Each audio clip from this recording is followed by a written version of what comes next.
nyinyi mtusaidie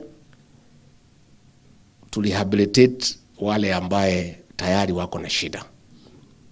Mtusaidie kanisani kuongelesha watoto wetu. Na mimi na rais mtuachie kazi ya wale ambaye mkiwahubiria hawezi kia. Si kuna wale hawezi kia. Sasa hao mtuachie. But you do most of it.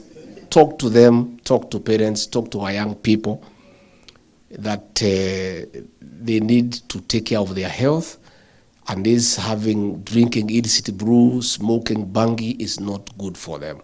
Do whatever you can.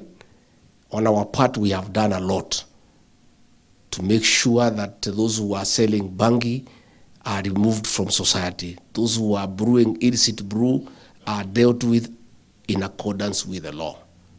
So I want to thank you for supporting my spouse, Pastor Dorcas, on the fight for the boy child, on the programs that she's doing. Continue supporting her, continue praying for her. She's doing a good job.